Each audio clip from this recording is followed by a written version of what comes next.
and welcome to my screencast. My name is Tyler. I'm going to be guiding you through a step-by-step tutorial today. Thank you, Mr. Coronado, for this amazing project. I'm absolutely loving it right now.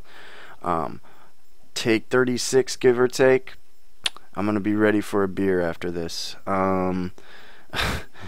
Let's see. So really, this tutorial is just going to be based solely upon some basic design techniques and using different elements like type, texture, and imagery to create something dynamic. And I'm going to try and do that in a short amount of time. And hopefully I won't bore the hell out of you in the process. So what we're going to do is we're going to start out by opening Adobe Illustrator, which is what we're going to be working in solely today. I already have that ready to go, so you don't have to watch the opening sequence of that. We're going to go up to File and create a new document. I'm going to title this Solo, which will make sense in a little bit. Basically, setting up your new document, if you're new to Illustrator, is fairly simple and straightforward. All your options are in here. The advanced button usually isn't clicked, but it is for me. And this is where you're going to choose what kind of work you're going to be producing. And so what we're going to be doing is using some basic RGB for web. Not solely, I'm going to set it up so we can print it as well, but I'm going to go up to the document profile, select basic RGB. Differences is units. I'm going to use inches today just because it's basic. If you were going to be doing something for the web, I would highly recommend pixels because that's the standard measurement unit used in web design. I'm not going to mess too much with the width and the height. It's basic letterhead size, but I am going to use the horizontal option here. No bleed today, sorry. I'm going to set it up with two artboards. We're going to have a couple options I'm going to show you, and I'm going to use some high resolution imagery, so I'm going to select a high 300 ppi raster effect, and again the RGB, which is going to maintain a better screen level of color that's going to be more accurate. If I was going to be printing, I would use CMYK sometimes. That's a longer story, and I'll get into that on another day when I want to do 37 takes on a screen task. Okay, so select OK. We open our new document. Here are our two artboards we set up at horizontal. Just to show you, I'm going to go up to Window and select, View and Rulers, Show Rulers. So now we have a measurement system if you want to work with a grid or have more of a precise measuring option. Okay, so first board, I have some presets, vectors, images, so on, all ready to go in a separate folder. I'm going to open first my flock of birds, and this is a basic rendered and expanded vector image of birds with a black fill. These are grouped if you would like to and are new to this. I can't go through the whole vector tutorial, but when you're working with groups, usually you're going to want to be able to have the option to ungroup them. So that's under Object, Ungroup, and just keep my selection tool down, and just for example, ungrouping them, I can move certain pieces around to my liking. I'll keep this just for the sake of this tutorial, but you can always Control Z and move everything back to the way it was. And so now I do want to keep them grouped, so I'm going to use my selection key, create a bounding box around them. They're all selected. Object, group, good. Now we're going to go edit, cut, and we're going to bring this into our first board. So now you're going to go edit, and I'm going to paste in front, and that's important, and I'll show you why in a second. Working outside the lines is not a problem, but I'll scale these down just for the occasion. Okay, we have our first element. Now what I'm going to do is I'm going to select the T over here, or you can simply type T for your type tool. I'm going to hold down left on my mouse and scale out so I have some room to type. I'm going to type solo, all caps. This is the same as the document we set up. So now I'm going to select a larger size just to look at it. I'm then going to select bold, and this is a Myriad Pro typeface. Okay. Now what I'm going to do is I'm going to edit this to my liking, and because we are going to use this type as the main foundation for our mask, I want to get it as close in as I can, so you can see these changing and moving around here. I'm changing the kerning on that by simply holding down Alt and using my arrow keys. I'm going to squish these in so we can get about as much room as possible to have a better amount of imagery that's going to show through that. That'll become apparent in a second. Okay, so that's all selected. I'm ready to go. Now I want to change this from an editable type to an actual vector image. And technically it's an object, but image object, whatever. You want to go to your type after you have it selected, and let's see. Sorry, I need my selection tool. So I'm just reselecting it with the selection tool. I had my type tool on still. Excuse me.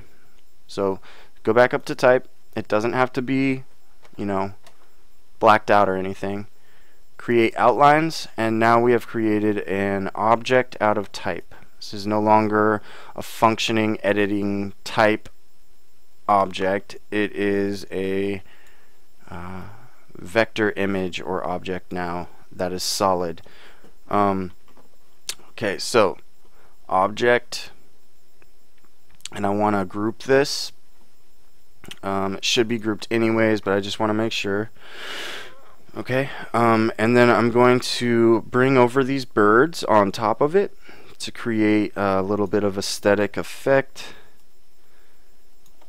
And I'm holding shift to make sure that as I'm changing the size of the bird's bounding box, they're not going to be stretched or pulled. So if I didn't hold shift, they would look all awkward and weird, and we don't want that. I'm going to kind of bump these up so that their flight path is a little bit more slanted. Okay, so we're good there. Alright, so now this is where it becomes important, where the birds were placed in front. I'm going to make sure they're still in front here, so I'm going to select Object, Arrange, Bring to Front. That is because what we're going to do right now is select both the type and the birds together, and we're going to go up to Object and create a compound path. So compound path, make. You're going to see some changes here where this has now been structured and fused together, so to speak. However, what was black on black will now be changed and reversed. So where the birds were black on the black type, they've been knocked out. And this is just kind of a cool effect. but it gets even better when we are going to bring in our image and show what this actually does when we want to either mask it or place it over something else. So I'm going to bring in an image, and that's File, Place, and I'm going to go to my pre-selected folder, select images, look at the thumbnails, and I'm going to select this bad boy. So when you're placing an image, always make sure to embed it, or it can get lost when you do file saves and stuff. Again, shift and drag for your image adjustments. I'm going to place this in the center. And so for the first part, I'm going to select our object and bring it over here. Scale it down. Okay, so it's outlined. That means because the image was placed, it was just placed above. So what you do, you keep this selected, object, arrange, bring to front, and we're good. And now you can see where that compound path was made. That white negative now becomes transparent and knocked out. So the background is actually showing now in all these places through. So those bird shapes, their negative space now becomes filled with the background image. So now what I'm going to do is I'm just going to enhance this a little bit. It kind of looks cool right now, but what I'm going to do is I'm going to select our object, and then we're going to play with some blending modes. So I have my transparency box open already. If you need, go to Window and select Transparency. Mine's already selected, and that'll bring up this transparency box. Here are all our blending mode options, normal to luminosity. I've worked with a lot of blending modes, and personally I like overlay for this. It's nice, soft, and just enhances some things. So we're just going to kind of bleed this into the sky a little bit. Not too crazy, but enough to where it just gives it a little kick. So as you can see, the blending mode has changed our object into something that has now become a little radiant and set back a little bit more into the sky. Okay, option 1 done. Now we're going to mask this. It's going to be quick, but it gives it a cool effect and just gives you more options. Click and drag with the Alt key and shift down. Okay, we're going to copy that, and now I'm going to copy the image that we're going to mask with. Click and drag that. And actually take care of the opacity. I'm going to turn that off.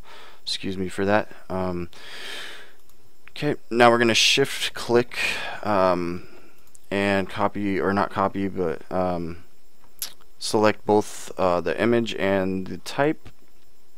And now I'm going to go to Object, Clipping Mask, Make. Alright, this is basically warning me that the vector is pretty crazy and complex, so sometimes it doesn't work. I believe it's going to work, so yes, and this is what we have. Version and option 2 of what we have created. To see the mask change, we can go into